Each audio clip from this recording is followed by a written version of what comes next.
Hello, Abigail here with the Tarotscopes for Libra season, Gemini sun, moon, and rising. All right, Geminis, this is the Tarotscopes. We're focusing on the cards, but I do want you to know kind of what we're heading into Libra season astrology wise. You can check out my longer video, it will be linked below about the astrology of Libra season, but the beginning is a bit testy coming off of that first eclipse, and we have some pretty big astrology at the beginning with that really spicy grand air trine, the Mars square Pluto. There's just a lot happening. So we're not really going to get out of that eclipse energy and these kind of squares and trine energy that while trines can be good, they're also a lot. And while squares are productive, they are also testing. So we're not going to like end Virgo season and suddenly be eclipse free. That's kind of where I'm going with this. Um, but the energy for this season for you specifically is similar to everyone else's. There's very much a push and pull between a really vibrant inner world and a lot of stuff changing on the inside, and then kind of a lot of external delays and pressures. A lot of this has to do with the energy we're digesting. It also has to do with the fact that we have a lot of the outer planets retrograde. Jupiter will station retrograde in this season.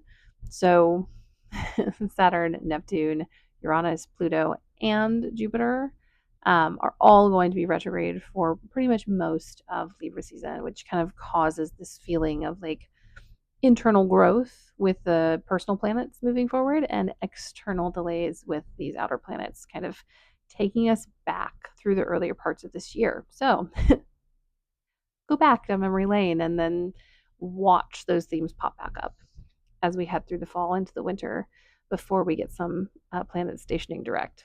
Anyways, your archetype is the one, which I find interesting because the archetype for Gemini is the twins.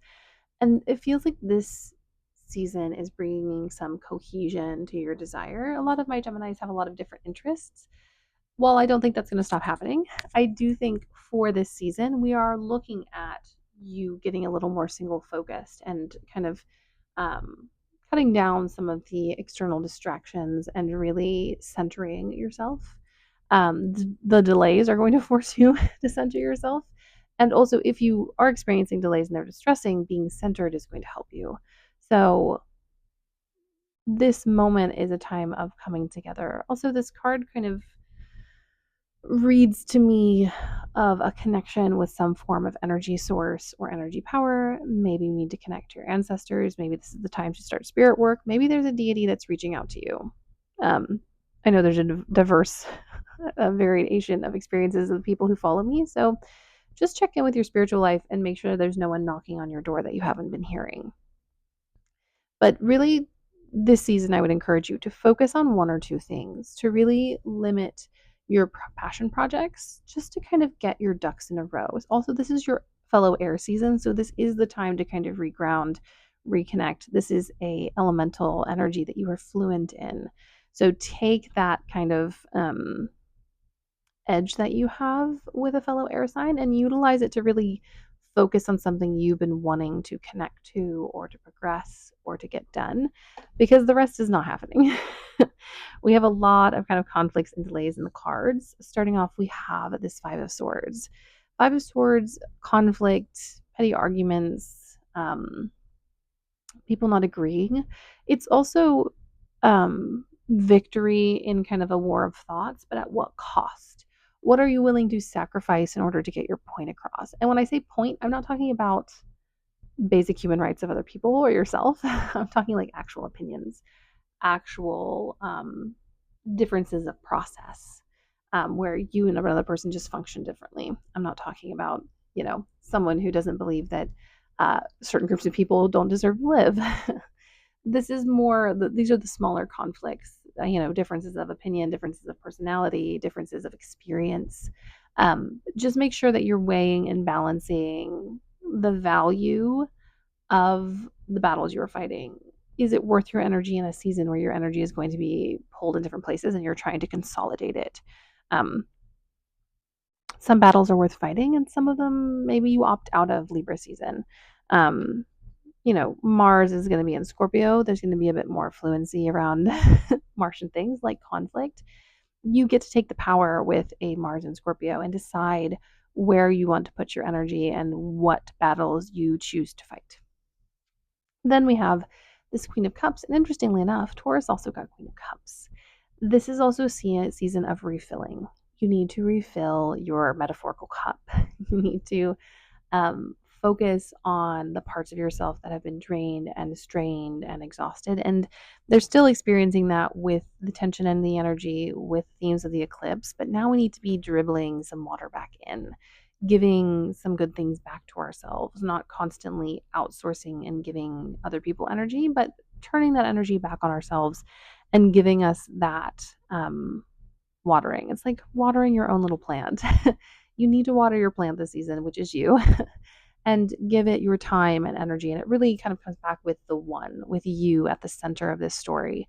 Obviously, you're always at the center of your own story, but in this season, it's time to kind of come back and refocus, cut off some of the energy that you're sending out to others and let it come back to you. Part of this is because you're going through a really huge transformation. A lot is changing.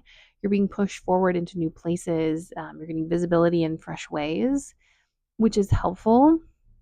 But if you're feeling under resourced, it can feel like a lot of pressure.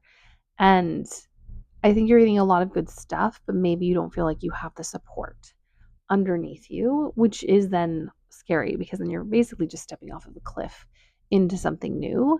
And the reason I say delays, we have a Nine of Wands. The Nine of Wands is this moment of kind of pushing up against the impossible. And so what I want you to really trust and believe in this season is that edge that you feel yourself being pushed towards, it does have something to support you on the other side. You just can't see it, and it's not going to be there until that moment where you step your foot out. And I know it's really scary. On the bright side, this is a very Uranian card. Uranus is in Gemini. You have the tools and the skills, and this is something that I find that Geminis are just better at. Doesn't remove, going to our last card already, doesn't remove the stress, the anxiety, the worry, the feeling as though things aren't going to get better. I think a lot of this season is going to feel that way, and also when things do start to get better, and change, because you don't feel like you have the resources, because you feel in conflict with others, it feels as though you aren't going to get what you need.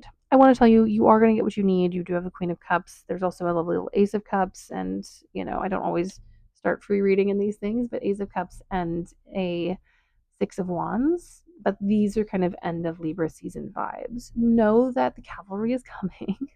Know that help is on its way and that you are going to have something to celebrate and you are going to have the resources you need. But in the thick of this season, you are going to feel under resourced, which is why it's really important to come back in to this moment with this card, and really focus on that internal need and the ways in which you can provide for yourself versus always looking for someone else to come in and help. And I'm not saying you shouldn't look for help or ask for help, but you're going to feel like it doesn't exist, even if it does.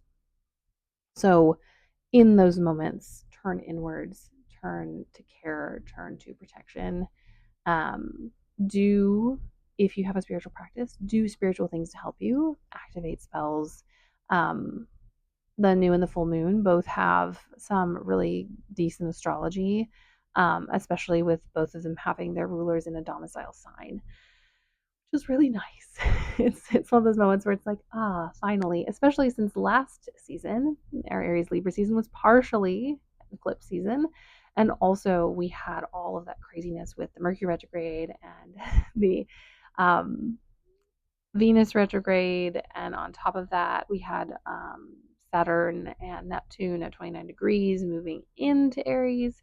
A lot has happened and changed since then. And we were at the later degrees of Pisces so much at that point. We are kind of back at that point with where things are now, but we do have better astrology for the lunar cycles this time around. So have hope in that.